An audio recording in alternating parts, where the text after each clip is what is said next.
Et bonsoir à tous, aujourd'hui on se retrouve pour une toute nouvelle critique. Je suis habillé pareil parce que je tourne 3 vidéos à la suite, ne vous inquiétez pas. Monkey Man. Et comme d'habitude, je vais faire la miniature en direct, c'est parti.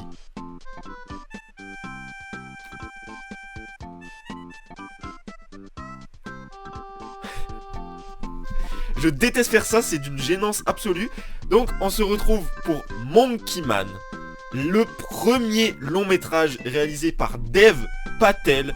Et oui, parce que monsieur Dev Patel a toujours rêvé d'être une star d'action, d'avoir son rôle principal dans un film d'action. Sauf que personne lui a donné ce rôle. Personne.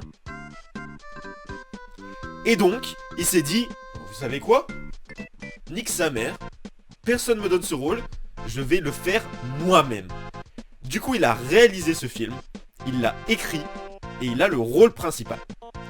Et ce film a un peu galéré à être sorti, parce que déjà, il a été tourné pendant le Covid. Donc grosse galère.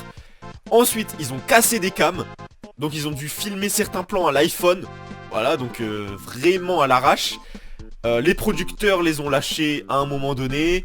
Voilà, ensuite il y a Netflix qui est arrivé et qui a dit ouais, votre film je le veux bien. Du coup malheureusement il sortira pas en salle mais sur Netflix. Sauf que Netflix, ils ont vu le film, ils ont vu qu'il y a un personnage politique dans le film qui ressemblait à un vrai personnage politique dans la vraie vie, et ils se sont dit ça va faire polémique, donc non, on n'en veut pas. Et c'est là qu'intervient monsieur Jordan Peele, le boss ultime, qui a vu ce film, qui l'a adoré et qui a dit je vais tout faire pour que ça sorte en salle.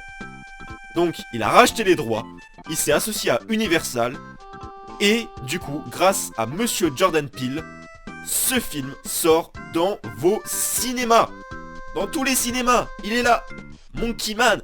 Et donc vous allez pouvoir aller voir ce film et vous faire exploser le crâne à base de patates comme ça, hop là, des kicks comme ça, hop là, vous allez vous prendre ça dans la gueule.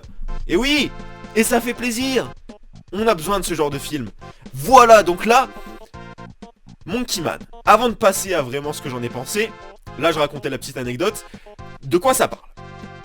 Monkey Man va parler de notre personnage principal interprété par Dev Patel, j'ai du mal à parler,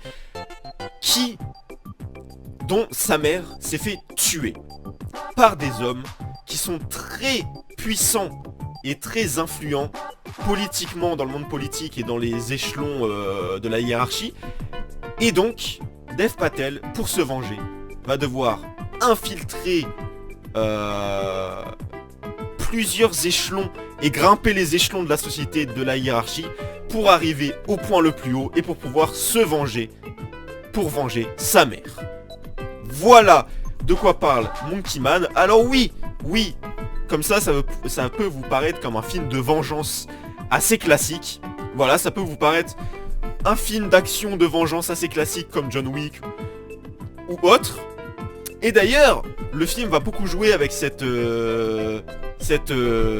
comparaison avec John Wick et vont faire plein de références, etc.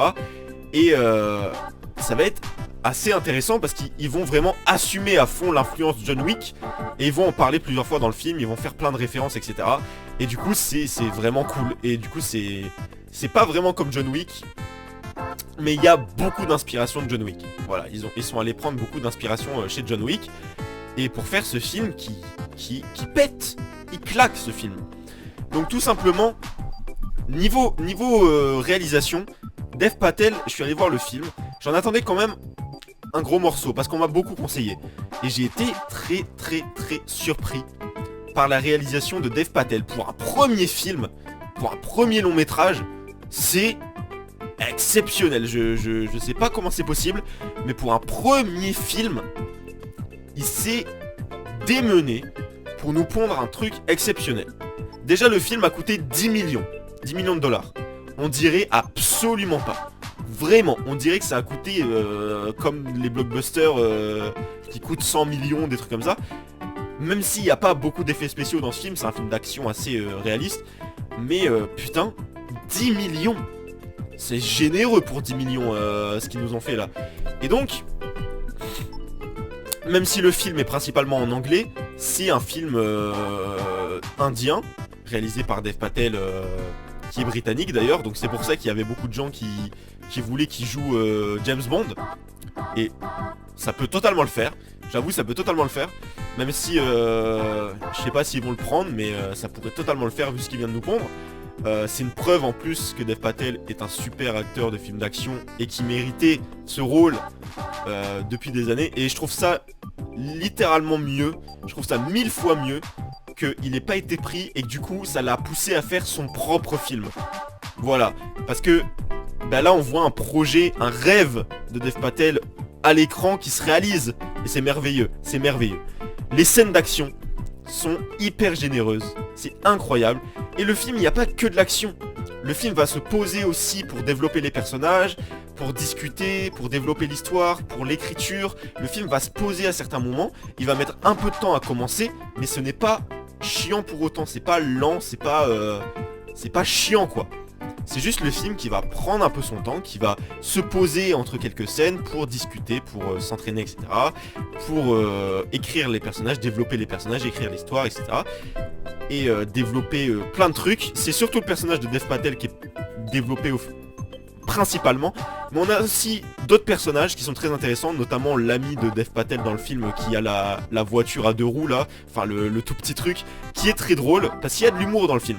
Et l'humour est très réussi. Il n'y en a pas énormément non plus, c'est pas abusé comme les Marvel, mais il y en a quand même. Et c'est très réussi, franchement ça m'a fait rire. Donc voilà, c'est super. Et en termes de mise en scène, le film, bon c'est un film d'action classique, vous voyez, mais il y a quand même beaucoup de volonté dans la mise en scène. Et pour un premier film, il y a énormément d'idées de mise en scène, énormément de propositions. Pour un premier film, le mec s'est donné. Vraiment, il s'est donné. Il y a plein d'idées, plein de trucs à couper le souffle, des scènes d'action en plan séquence rapprochées, c'est énorme. Vraiment, c'est énorme. On se noie dans le film, on est dans le film, on n'a même plus l'impression qu'il y a une caméra, on a vraiment l'impression d'être dans le film, quoi. Et de suivre comme ça, tout va avec nos yeux, c'est exceptionnel, ça crève les yeux. C'est énorme. On a aussi beaucoup cette couleur rouge qui va être dans le film, ce qui est évident. La couleur rouge, la couleur du sang, la couleur du mal, la couleur de la vengeance. Et du coup on va beaucoup jouer avec cette couleur, notamment aussi avec le noir, en noir et rouge. Donc ça c'est assez intéressant, on va jouer beaucoup avec ces couleurs là. On va aussi jouer un peu avec du bleu gris, mais ça c'est pour les scènes plus en extérieur, etc. Quand notamment il fait nuit, parce qu'il fait énormément nuit dans ce film. Il fait plus nuit que jour. Et voilà. Et donc, ce que je peux dire sur le film, c'est qu'aussi il a un côté très spirituel, très religieux, très politique. Et du coup, le message est assez le film est assez engagé en fait. Le film est assez engagé niveau spirituel, politique, religieux, parce qu'il va montrer les bas-fonds enfin les mauvais côtés de la religion et de la politique. Voilà, donc notamment ils vont beaucoup montrer beaucoup de mal qu'on fait. Et qu'on fait sous la religion ou sous la politique. Et du coup il va beaucoup critiquer ça, le fait de faire de la merde, de faire du mal, mais en disant c'est pour la politique ou c'est pour la religion. Du coup c'est censé excuser alors que pas du tout. Et du coup il y a vraiment un côté vraiment spirituel, religieux et politique dans le film, très engagé, que j'ai beaucoup apprécié. Du coup c'est un film d'action avec de la mise en scène géniale, qui crève les yeux, et qui a beaucoup de messages politiques, spirituels et religieux, et un côté vraiment très humain malgré tout, parce que ça va pas être un film d'action où dès le début, comme John Wick, tu vois, où dès le début le personnage va être invincible, va être super fort, et va être même si John Wick c'est différent, parce que John Wick, à partir du premier film, il a déjà beaucoup d'années d'entraînement derrière, c'est un tueur à gages avant, etc. Alors que là, dans Monkey Man, on va vraiment commencer au tout début de l'histoire de notre personnage principal. Et ensuite, il va évoluer au fur et à mesure du film, et je trouve ça plus intéressant. Vous voyez, comme ça, il va commencer, il y a vraiment ce côté humain comme ça, il va commencer en étant, comme nous, normal, un peu faiblard, un peu pas très fort quoi, et au fur et à mesure du film il va s'entraîner et il va devenir super fort et invincible. Et c'est comme ça, on voit toute son évolution jusqu'à être invincible. C'est ça que j'ai trouvé intéressant. Donc le film en gros est un super film d'action. Pour une première réalisation, c'est exceptionnel, vraiment je n'en reviens pas. Et je trouve qu'il y a vraiment un message très politique, très engagé, très religieux et très engagé sur ce niveau-là. Et du coup, j'ai trouvé ça vachement intéressant et c'est un parti pris très cool qui, je pense, peut vous faire vachement apprécier le film. Donc voilà ce que j'en ai pensé pour Monkey Man. N'hésitez pas à me dire ce que vous en avez pensé en commentaire et nous on se retrouve très bientôt pour une nouvelle critique. Ciao!